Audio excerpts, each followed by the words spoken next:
Alright, hello and welcome to another Warframe builds video. So, today we're going to be going over Ash. Ash is a frame that really doesn't get a lot of praise, but the things that he's good at, he's quite good at. So, let's talk about it. Ash is, I will admit, mostly for going solo. You're generally probably not going to see him very much in parties, and if you do, it will be pretty rare. I find that a lot of Ash players are generally just soloing all of their content.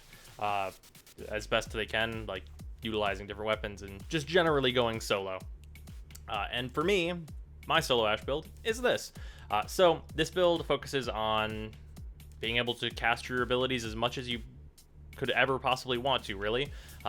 Staying invisible and stripping armor from enemies with Seeking Shuriken. So, Seeking Shuriken, whenever you add 45% power strength, will completely strip armor off of enemies. I've added 55 with Transient Fortitude as my only strength mod on this build, which ducks my duration a little bit, but is worth it to me. Other than that, using Stretch for a wider range on my 4, and Steel Charge affects Ash's 4 for even more damage.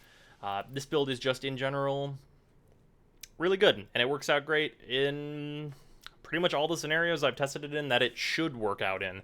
It's a little rough in defense, unless you're really on point with managing your enemies. Then, we have the team build. So this build focuses less on strength and has more duration, and using Smoke Shadow, this is for making your allies invisible. This is helpful. It's like a different form of being Frost, except for it's just team defense as opposed to like objective defense. So in missions like, let's say, an interception, if you've got a DPS frame that needs to run around and kill a lot of things, and you're communicating with them, they can run to you, you can drop a smoke shadow, they can be invisible, and then they're free to do pretty much whatever they want as long as they're not stupid. That's what this build is for. If you need to do that, here you go. Otherwise, probably just stick to this one if you're not communicating closely with your team. And this is the build I will be showing off, of course, because I will not have it in. So, oh, wait. Did I grab energy? I should grab energy. Where is it? There it is. Alright, moving on. So, testing at level 80, obviously. Which should not be much of a challenge. One of the things that Ash excels at is murder, as it happens. Who would have thought, right? The assassin is good at murder. I mean, what a strange world we live in. Okay. One of the downsides to the smoke bomb, though, is that you do have to be on the ground to cast it. So, it will require some finagling sometimes. Oh, also, as you can see, the Redeemer works with invisibility pretty well. I didn't really show this off in my, like, why would you use the Redeemer, but if you're someone that really likes invisible frames, like Loki, Ash, Ivara, the Redeemer's a really good weapon because it gets enhanced damage on its shots, because it is a melee weapon, which is real good, as it turns out. Obviously, stripping armor, making enemies quite weak. Forgot I was using the Synoid Simulator, if I'm completely honest. I'm actually just going to switch to the Lex. Oh, those are armored enemies. Let's just go invisible. Let's just get rid of your armor. Your... Oh, yeah, yours got stripped too, by proxy. Okay. I'm just gonna melee you. Fuck you.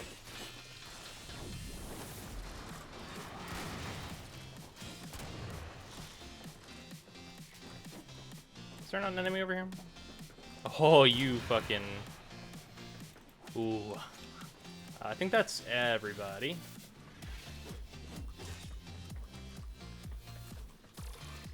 I think that, yep, should be everyone. But yeah, Ash is good at doing that type of shit.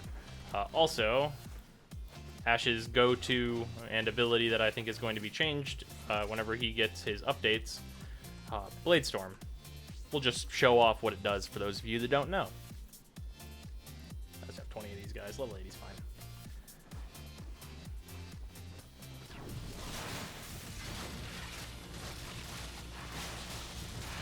You and 2 of your shadow clones just kind of jump out and then you fuck them up.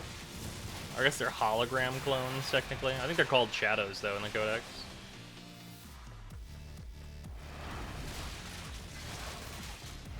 And this does finisher damage, I think, as I said before, which goes through armor and all other defenses. And it also causes a bleed proc on every hit. It's a pretty strong ability, pretty strong. Especially useful, say you're about to be between invisibilities, or if you use it first. If you use invisibility first, usually your 4 is not going to take more than 15 seconds, so you'll be safe whenever you come out of it. Also, the way that I'm speculating that his 4 will change is that you will just send the shadows out and they will do it instead of you also doing it, which will be quite a large improvement to Ashe in general, having them do that high damage while you're free to use your guns and such. And once that happens, the same build will probably be what is up, except for you will be doing like your invisibility plus like your Redeemer and stuff, but also the shadows will be out dealing with enemies. And it'll just be a real good time. Also, on the final note, and with this, because you use Steel Charge with Ashe to get really high damage from your 4, the other nice thing is using Zeneric, which just charged up for me down in the bottom right there. If you've maxed out your Zeneric energy gain, it's incredible. It allows you to just cast the absolute shit out of all your abilities because you'll have so much energy regen, and it makes Ashe significantly better when you have that. Just wanted to point that out as well.